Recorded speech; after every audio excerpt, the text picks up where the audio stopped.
Hello les amis. Bon, ça y est, le garage est pratiquement terminé d'un point de vue aménagement. J'ai quasiment pu tout récupérer chez moi dans mon petit garage. Et des fois, je me dis comment j'ai pu, dans mon petit garage, stocker autant de bazar. Ouais, parce qu'il y en a quand même, il y en a quand même pas mal. J'ai encore des trucs à ranger ici en dessous. Mais j'ai plus d'étagère, j'ai plus rien, donc voilà, du coup, je sais plus trop où les mettre. Mes établis là que j'ai pas encore rangé, donc c'est encore un peu le bazar. Mais bon voilà. Donc là, ce qu'on va faire, c'est que je vais déjà commencer par caler la voiture. Je n'ai toujours pas de pont élévateur, ça viendra peut-être un jour, hein, ça sera vraiment le Saint Graal. Mais bon, là, il faut effectivement que je cale la voiture pour commencer à démonter les roues avant, parce que je vais monter du coup les disques. Alors, les disques qui sont là. Donc, disque de frein ATE céramique. ATE céramique, oui, bien sûr. Donc, ça, c'est les paquettes de frein. C'est pas grave, ça arrive. Donc, ça, ce sont les disques de marque ATE. Donc, ce sont les Power Discs que j'avais déjà eu l'occasion d'essayer à l'époque sur un véhicule et j'en avais été plutôt content. Donc, voilà, je vais monter ça. Du rythme de frein aviation. Je vais également monter triangle gauche 9 et triangle droit 9 également. Je vais également monter un radiateur de refroidissement tout neuf et des durites qui sont neuves. Voilà, petite déco plutôt sympathique. Voilà, voilà. Donc bah là, je vais commencer à caler la voiture et puis je vous reprends après. Et dire que je vais faire rouler mon cric sur un sol plat. Parce que chez moi, c'est des cailloux, donc à chaque fois, je vais le trimballer. Alors, pourquoi le porter? Il pèse 40 kilos.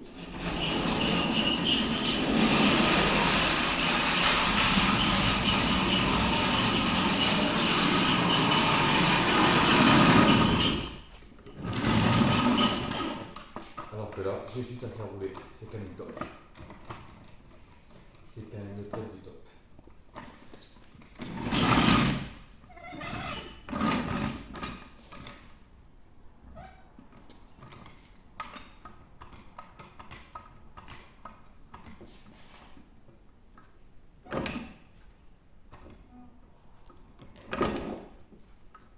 Là.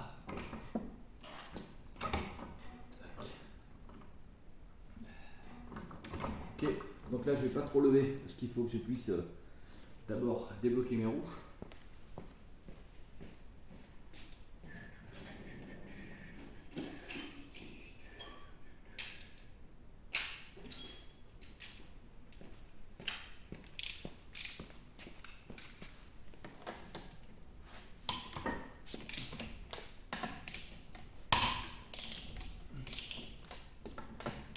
Je les avais serrés au couple, mais même un petit peu plus que le couple.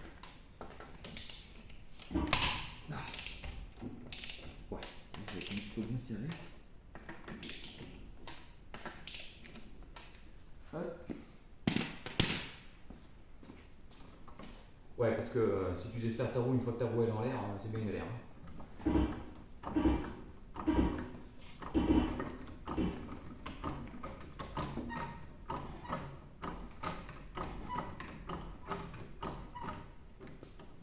Là. Donc ensuite, bon, pas la peine de faire les jeux, hein. De toute façon j'ai fait il y a pas longtemps et puis la roue est desserrée, donc forcément ça va pas le faire. Alors ensuite, on va les récupérer. Une chandelle. Hop. Faut que je regarde à quel endroit je vais la placer. Alors je vais trouver une place. Hein. L'idée c'est de prendre un renfort et non pas un bout d'oreille sur le bord ou un truc comme ça, parce qu'alors il n'y a rien de pire. Bon, des fois il n'y a pas le choix. Hein. Mais bon.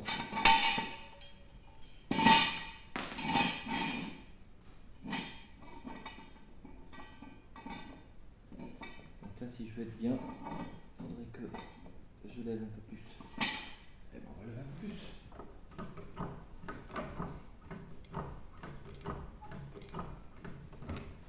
bien, c'est qu'avec ce cric, tu peux lever sans trop d'effort.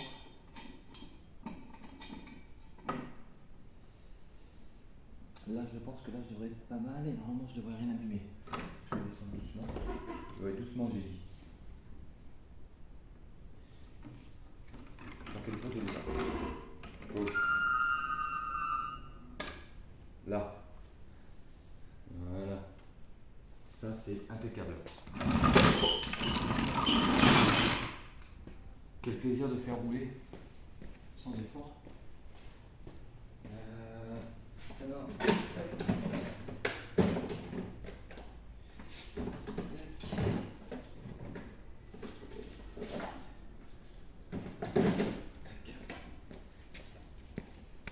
je suis un adepte des boîtes de lessive. Ah non, non, mais attends. On va faire les choses bien quand même. C'est une petite boîte aimantée.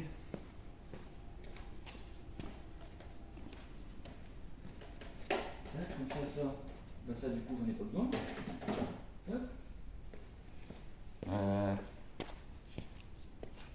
Ensuite, ce que je vais faire, c'est que regarde, je vais te décaler un petit peu. Hop. Voilà. Même pour poser le téléphone et tout, c'est quand même top. Poser sur quelque chose de plat. Et surtout travailler sur un sol qui est propre. Je viens de tout nettoyer. C'est quand même un peu plus appréciable. Il va falloir que j'investisse aussi dans une clé à choc. Une clé à choc sur batterie. C'est pas mal. J'en ai une, hein, mais elle est électrique à brancher au 220. Alors c'est bien, hein, mais bon, c'est uniquement fait pour vraiment tout ce qui est serré ultra fort, ça dessert, il n'y a pas de problème. Hein. Mais bon, t'as pas de progressivité, t'as rien avec. Donc bon, je considère que c'est un peu de la merde. Ça me dépanne hein, quand même pas mal, hein, mais bon, ça vaut pas une bonne clé à choc sur batterie. Un jour, je l'aurai. Hop. Tac. Allez.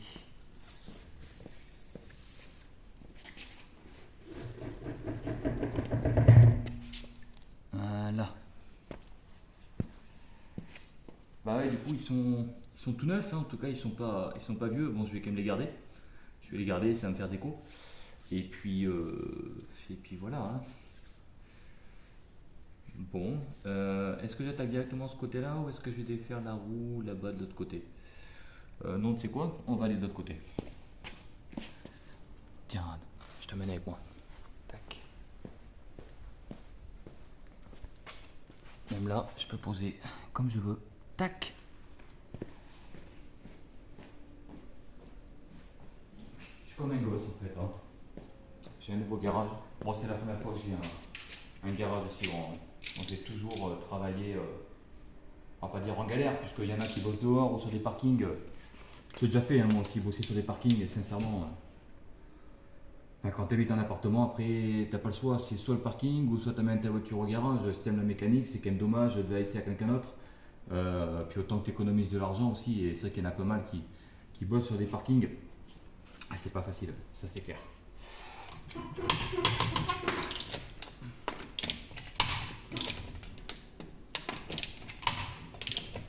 Bon, effectivement, je desserre tout avec ma super clé dynamo. C'est pas bien, mais elle me sert plus qu'à ça de toute façon maintenant. Donc, puisque elle m'avait servi au début, bon, elle m'a servi quand même pas mal de choses. Hein, mais bon, c'est vrai que maintenant elle est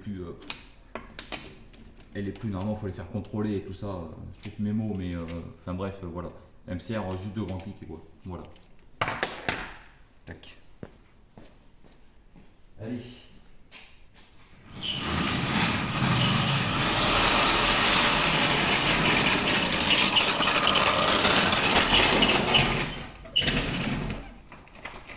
J'espère que je vais avoir cette batterie surtout sur le téléphone. On verra bien.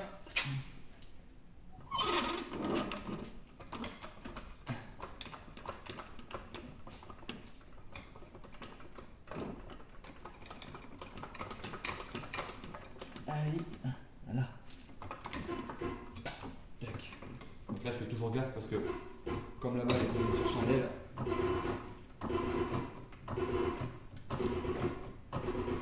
pas qu'il y ait une chandelle qui dérape en fait.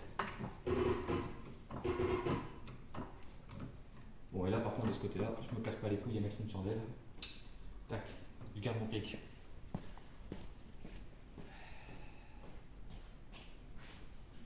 Je récupère ma petite boîte aimantée. Et puis c'est surtout que j'ai tout à proximité parce que la servante elle est juste à côté. Tout est là en fait, hein. Surtout t'es à l'abri. Quand je bossais là-bas dehors chez moi, ben, forcément t'as un petit peu de vis-à-vis avec les voisins et tout ça. Je suis pas trop fan. Hein. Je suis pas trop fan de tout ça quoi. Tac.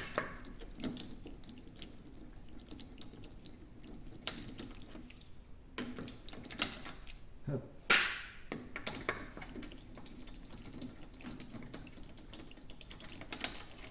Hop. Allez, la deuxième. Elle est tombée.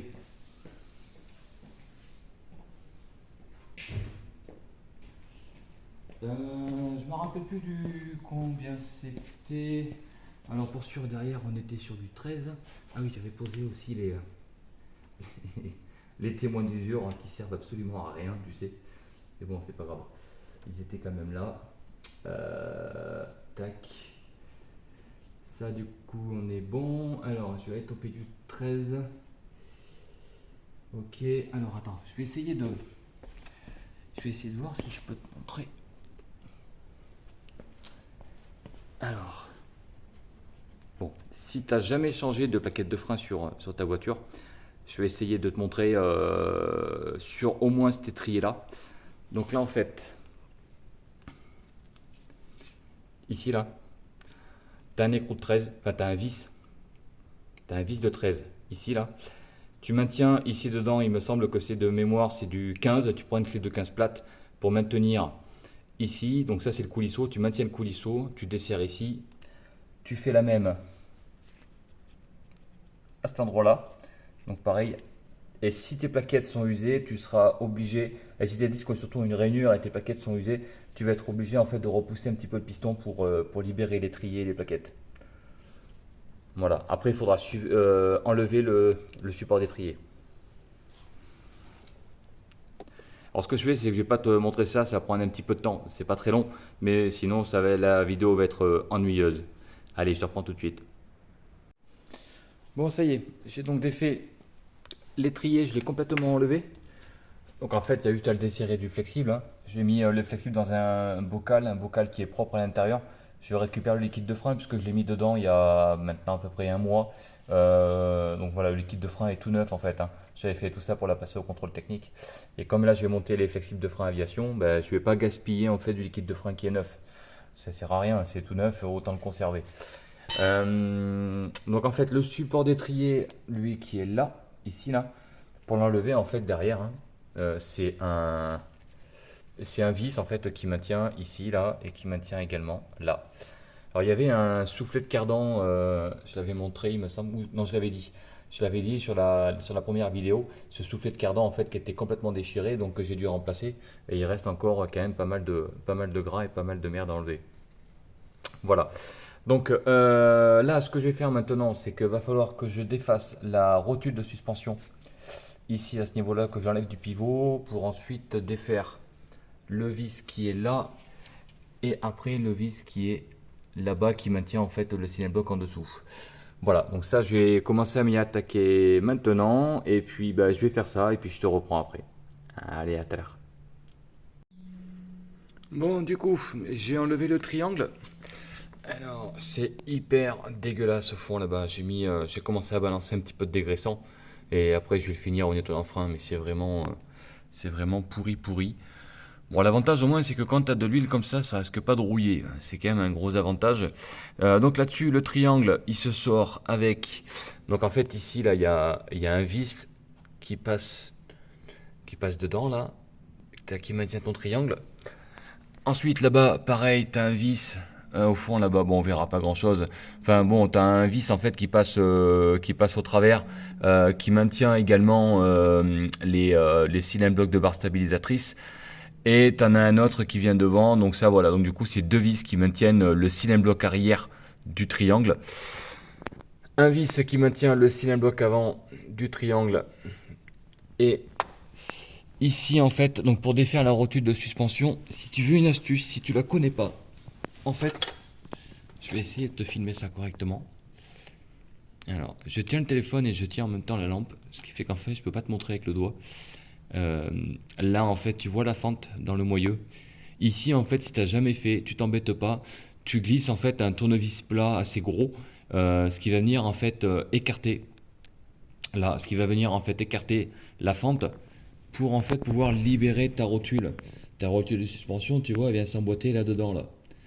Et en fait, avec le temps, quand ça reste très très longtemps serré, bah du coup, ça a tendance un petit peu à être hyper chiant à sortir. Donc là, hein, tu t'emmerdes pas, tu balances un tournevis dans la fente, et puis, euh, et puis comme ça va te l'écarter. Tu balances un produit dégrippant, et puis ça aide toujours un petit peu le dégrippant. De toute façon, je pose la lampe. En fait, la fente, c'est là, là. Et tu prends un tournevis que tu viens. Tiens, regarde, je vais te le faire. Tac, comme ça là, par exemple. Tu mets un coup de marteau dessus, comme ça va venir en fait écarter la fente. Voilà. Tac. Donc là, qu'est-ce qu'il va me rester à faire? Ça va être surtout nettoyer tout ce qui est dégueulasse là. Et puis après, je vais commencer par poser un triangle tout neuf. Et puis après, j'attaquerai l'autre côté. Allez, à tout de suite. Bon, ça y est. Les disques de frein ATE sont montés. J'ai monté également le flexible aviation. Voilà, alors j'ai quand même un gros doute d'un point de vue fixation côté étrier. Parce que la partie conique en fait du flexible qui vient se mettre à l'intérieur de l'étrier n'est pas tout à fait pareil. Je doute qu'il y ait, enfin je pense qu'il va y avoir un problème d'étanchéité. Je vais voir, hein, peut-être que j'hallucine pour rien, mais j'ai quand même un gros doute. Et du coup pareil, le triangle tout neuf avec la rotule de suspension, pareil. Voilà, comme ça. Ça c'est tout neuf. Maintenant, il va me rester à faire l'autre côté. Donc l'autre côté, je vais le faire sans filmer parce que du coup, bah, c'est exactement la même chose que de ce côté-là. Il n'y a pas de difficulté particulière, mis à part ce que je vous expliquais tout à l'heure au niveau de la rotule de suspension sur le moyeu pour changer. Voilà, il n'y a vraiment rien de difficile. Et je vous reprendrai certainement quand je ferai le radiateur. Voilà, parce qu'il faut que je change. C'est prévu que je fasse effectivement le radiateur de refroidissement qui est ici. Alors il a l'air un petit peu pourri, hein. Ça c'est clair. Bon après il n'y a pas de problème de surchauffe, il n'y a rien, mais bon comme j'ai eu un radiateur tout neuf avec la voiture, je me dis tant qu'à faire autant le remplacer. Et c'est dommage que j'ai pas un bouchon tout neuf par contre, parce que celui-là il est vraiment éclaté le pauvre, hein. Ouais, sinon je vais le repeindre, ouais j'en sais rien, ou sinon je vais en acheter un autre. Je sais pas encore. Voilà. Donc, moi, je vais continuer. Du coup, je vais m'occuper de ce côté-là, là. Parce que lui, là, il faut que j'y monte les disques ATE ainsi que le flexible aviation. Donc, je vais m'occuper de ça et je vous reprends juste après pour le radiateur de refroidissement.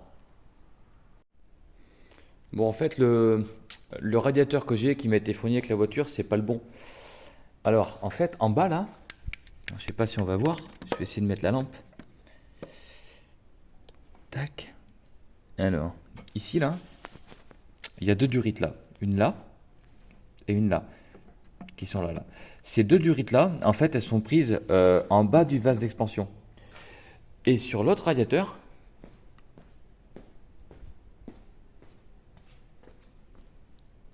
il n'y a rien.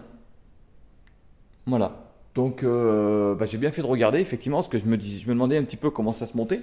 Et du coup, je dis, je vais aller voir sur l'autre radiateur comment c'est foutu. En fait, je me suis rendu compte qu'effectivement, il y avait pas l'emplacement pour ces deux durites-là. Donc, du coup, je laisse tomber pour le radiateur. Attention, le mien, il fuyait pas, mais je m'étais dit, comme j'en ai un tout neuf fourni avec la voiture, autant que je m'en serve. Voilà. Mais bon, du coup, je vais laisser celui qui est dessus. Par contre, ce que je vais au moins faire, c'est essayer tant bien que mal d'enlever la merde qui s'est glissée là entre les deux radiateurs, enfin entre le radiateur d'eau et le condenseur de clim. Voilà, il y a quand même pas mal de merde. Je vais essayer d'enlever tout ça, ce sera fait hein, tant que le radiateur est éclipsé. Et puis voilà, puis en même temps ça va me permettre aussi de remplacer le liquide de refroidissement qui est tout jaune là-bas, moitié rouille, moitié jaune. Ça fera pas de mal. Et je vais également remplacer les quelques durites que j'ai aussi, que j'ai en œuvre. Donc voilà. Voilà, voilà. Bon, ben, je continue ça et puis je vous reprends après. Bon, finalement, donc j'ai nettoyé ici, là, au niveau du... Entre le radiateur et le condenseur, j'ai pu nettoyer, donc ça c'est ok. Et puis en durite, finalement, j'ai pu remplacer que celle-là parce que les autres, c'est pas que c'est pas les bonnes, mais c'est qu'il y a une tonne de démontage pour pas grand-chose, surtout que les durites sont pas très très usées. Donc je ferai ça certainement le jour où je remettrai en état le moteur. J'en ai profité pour démonter la calandre ainsi que le phare. Donc ce phare gauche, c'est le fameux qui est passé en contre-visite, que j'ai commandé et que j'ai reçu. La calandre, elle est un peu cassée malheureusement. Ça en fait, ça vient là. Bon, ça se voit pas hein, quand c'est monté. La preuve c'est que je l'avais pas vu, mais bon voilà, c'est cassé. Voilà, l'enjoliveur du phare. Et donc là, ben, j'ai reçu l'optique. Il est là. Donc je vais le déballer et puis on va regarder tout ça ensemble en espérant que il soit en bon état dedans. J'espère. On va voir. On va voir, on va voir. Bon, il y a pas de raison, c'était plutôt bien protégé. Donc bon, il n'y a pas de raison pour que ça aille pas. Alors,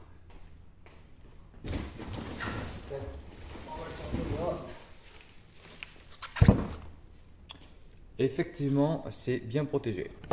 Ça, il n'y a pas à dire. Attends, je vais essayer de remonter un petit peu le téléphone. Désolé, hein. Ça bouge un peu. Tac. Voilà. Allez, c'est parti. Alors, j'espère qu'il n'y en a pas 3 tonnes, parce que alors, à chaque fois, c'est un enfer.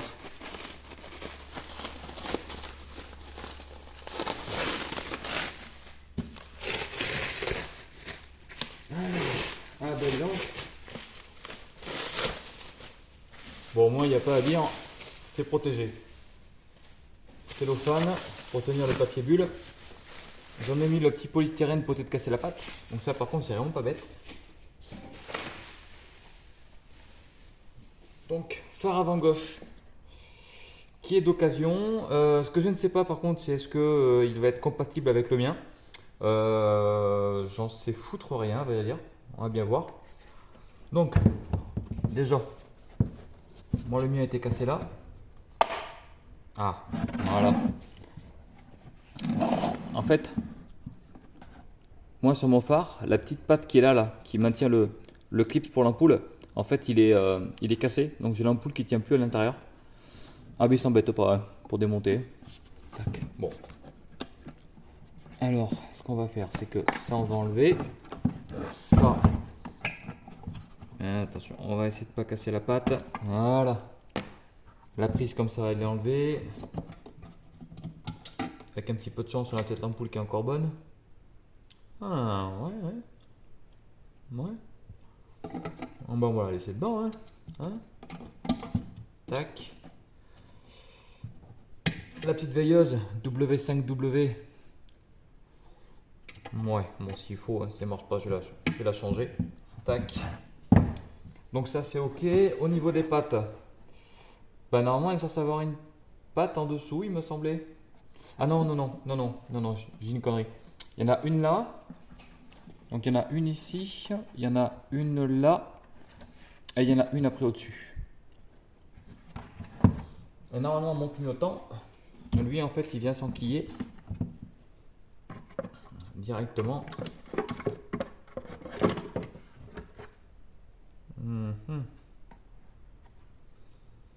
Ah, c'est pour bloquer, mais je crois que le blocage, moi, sur mon autre phare, en fait, je n'ai pas le blocage. Comment ça marche? En fait, mon phare devait vraiment être pété. Et ça, du coup, je sais pas comment. Ah oui, d'accord. Ok, tu appuies en fait et ça débloque. Ok. Bon, ça marche. Allez, tac. Et voilà. C'est impeccable ça. Bon. Eh ben, il n'y a plus qu'à remettre sur la voiture. Allez, on va faire ça tout de suite. Bon, comme tu peux le voir, la voiture a changé de sens depuis tout à l'heure. Parce que comme j'ai fini de remonter les 2 triangles, j'ai remonté les 2 trains avant, du coup je suis parti faire un petit galop d'essai avec, sans la calandre et sans le phare, hein, bien sûr. c'est pas grave, on est à la campagne. Donc, là, on va essayer de mettre ça en place. Cette saloperie, on va l'enlever. On va se remettre l'ampoule de clignotant en place. Tac. Et ben voilà. C'est impeccable ça. Ouais, c'est nickel. C'est top. Top, top, top. Allez, on va revisser tout ça. Là, c'est pas compliqué, hein. 3 écrous de 10. Enfin, 3 vis. Non, c'était pas des vis, c'était bien des écrous. Il y a un écrou et normalement il y a un vis. Tac, alors.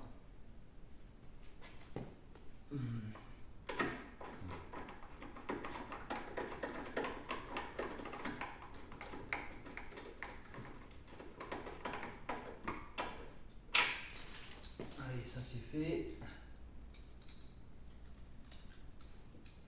Et donc je m'embête pas à faire de réglage de phare parce que mon contrôleur technique il me les règle quand j'y vais.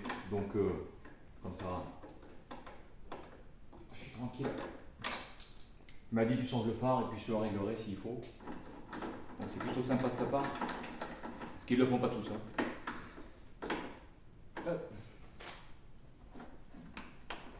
Donc là ensuite je rebranche la veilleuse. L'ampoule H4. Tac. Alors pour ceux qui ne savent pas, quand tu as un phare avec une seule parabole, c'est-à-dire un phare complet avec une seule parabole, c'est un seul support d'ampoule, dedans ça veut dire que tu as une ampoule H4. L'ampoule H4 en fait elle fait feu de croisement et plein phare. Quand tu as deux paraboles à l'intérieur, donc deux portes-ampoules, très souvent tu vas avoir un H7 d'un côté et un H1 de l'autre, un qui fera feu de croisement et l'autre qui fera plein phare, ou tu peux très bien avoir deux H7, c'est plutôt rare. Voilà, je parle vraiment en gros porte-ampoule, parce qu'après tu as toujours tu as toujours un tout petit porte-ampoule qui sert de veilleuse. Très souvent c'est W5W dedans.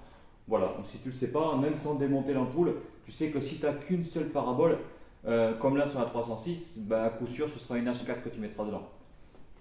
Voilà. Alors, ça marche ou pas? Ah ben voilà, impeccable. Hein? C'est nickel ça. Allez. Hop, je coupe ça. J'y mets derrière du coup le petit cache.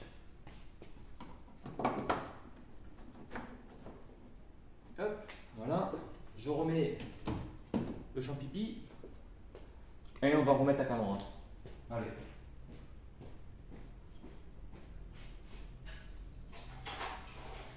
Tac. Donc on va se remettre la calandre ainsi que la prise d'air forcée. Tac, ma belle calandre cassée. On va se remboîter également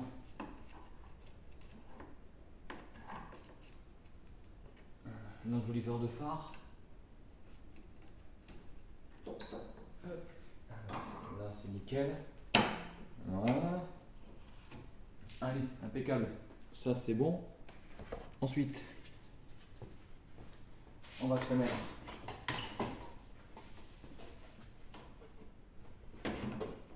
la calandre. Ouais, elle a été cassée à plusieurs endroits, hein, je pense par l'ancien proprio, qui n'était pas être très soigneux.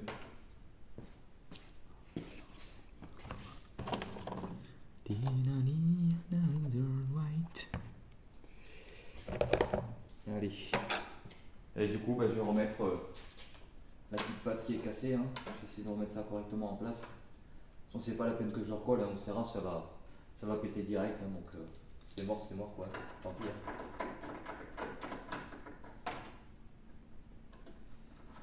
Alors, je vais essayer de remettre au même endroit qu'elle était.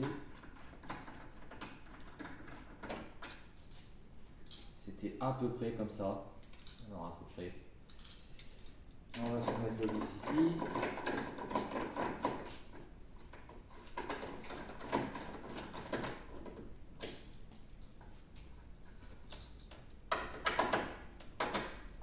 Voilà.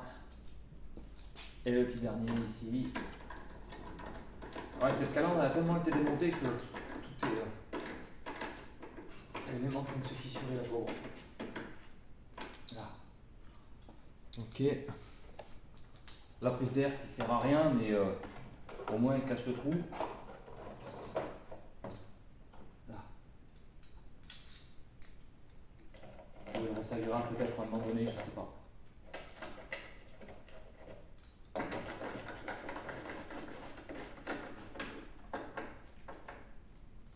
Voilà. Bon, bah c'est impeccable. Maintenant, il ne me restera plus qu'à reprendre rendez-vous avec le contrôle technique. Et puis voilà, et puis être tranquille. Hein. Bon. Bah du coup, aujourd'hui, on aura quand même pas mal avancé parce que le phare a donc été changé. Je voulais changer le radiateur, mais bon, malheureusement, ce n'est pas le bon, donc bah, j'ai pas pu le faire. Bon, au moins, j'ai pu nettoyer entre, donc c'est pas mal. J'ai pu en même temps également remplacer le liquide de refroidissement, c'était le minimum. J'ai remplacé également cette durite là, on voit qu'elle est neuve. Du coup, ici devant, donc les disques ATE, les ATE Power. Voilà, les étriers, tout est remonté, les flexibles de frein aviation, les deux triangles, comme ça tout ça c'est ok pour l'avant. Derrière, bah, du coup, derrière, donc d'ici à peu près une quinzaine de jours, je commanderai disque arrière, flexible de frein arrière et plaquette de frein arrière. Et puis voilà. Voilà. Ah oui, si. Dedans, j'ai commencé, alors je sais pas si on va y voir grand chose.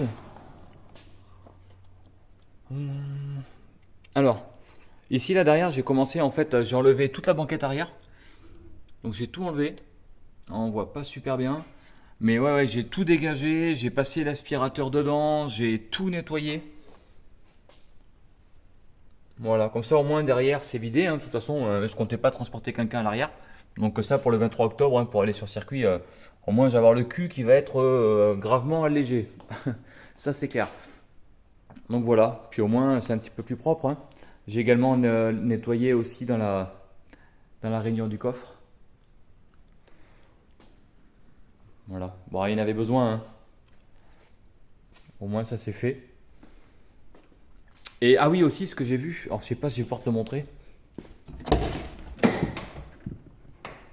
Tac. Alors, c'est où est-ce que j'ai ma lampe par là? Est-ce que j'ai ma lampe par là? Désolé de tourner comme ça, j'espère que ça va pas trop vous filer la gerbe. Ah ça y est, j'aime pas chercher ma lampe comme ça pendant 3 heures. Bon, c'est pas grave, on va peut-être y voir. En fait, j'ai mon siège. Là, comme ça on y voit. Enfin, ouais. On n'y voit pas des masses, mais en fait, je trouvais qu'il avait quand même pas mal de jeux, mon siège. Et en fait, ce qu'il y a, c'est que en dessous, là-dedans, non, c'est pas la peine, on n'y verra rien. En fait, j'ai la patte qui part d'ici, là, et qui vient se mettre dans le rail, en fait, qui est cassé en deux. Ce qui fait que, bah, du coup, le siège, il bouge. Voilà. Donc, bah, de toute façon, ceux-là, ils vont dégager, et dès que je peux, je mettrai des baquets. Avant de mettre des baquets, j'ai envie de dégager ce volant. Mais ce volant, il est juste immonde. Il est immonde. Voilà, déjà d'origine, il n'est pas joli, mais en plus, il est passé du noir au marron. C'est pas beau du tout. Donc voilà, ce sera à mon avis la prochaine modification intérieure, ça va être ça. Mettre un joli petit volant. Et puis voilà. Voilà. Ce que j'ai collé au-dessus là, c'est un rouleau de covering. Alors je pense que une fois que j'aurai rattrapé les quelques conneries qu'il y a sur le pavillon, je pense que le pavillon sera en covering carbone. Voilà. J'ai déjà fait plusieurs fois le covering. Hein. C'est long à faire, c'est chiant, mais si tu fais ça bien, le résultat est plutôt sympa. Voilà. Bon, bah écoutez, moi en tout cas, je vous laisse les amis, et puis je vous dis à la prochaine vidéo. Allez, salut!